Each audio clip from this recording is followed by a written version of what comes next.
Mancherial municipal corporation ఎన్నికల నేపథ్యంలో మంత్రి వివేక్ వెంకటస్వామి హైటెక్ సిటీలోని 227వ బూత్లో తన ఓటు హక్కును వినియోగించుకున్నారు. అనంతరం ఆయన మాట్లాడుతూ రాష్ట్రంలో కాంగ్రెస్ అధికారంలోకి వచ్చాక జరుగుతున్న ఈ ఎన్నికల్లో ప్రజలు ప్రజాప్రభుత్వం వైపే ఉన్నారని ధీమా వ్యక్తం చేశారు.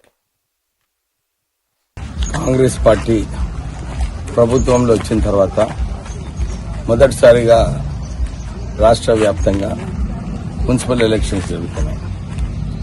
రాష్ట్ర కాంగ్రెస్ ప్రభుత్వం గ్యారంటీ స్కీమ్స్ ఇంప్లిమెంటేషన్, కొత్త రేషన్ కార్డులు, సన్న బియ్యము, ఇందిరమ్మ ఇళ్లు ఇవన్నీ చూసి కూడా ప్రజలందరూ కూడా సంతోషిస్తారు.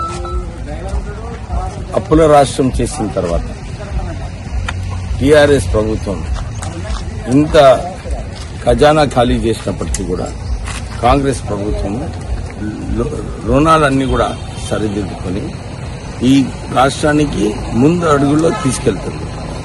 ఈసారి మీరు చూస్తే ప్రశాంతంగా, ఎందుకంటే ప్రజాపాలన ఉంది, ఎక్కడ కూడా పోలీస్ ఒత్తిడి ఉండి టీఆర్ఎస్ టైంలో ఎట్లయితే చాలా మందిని విత్డ్రా చేయించడం, పోలీసుని వాడుకొని గుండారాజు చేసి అభ్యర్థులు లేకుండా యునానిమస్ చేసిన సంగతి చాలా మందికి తెలుసు.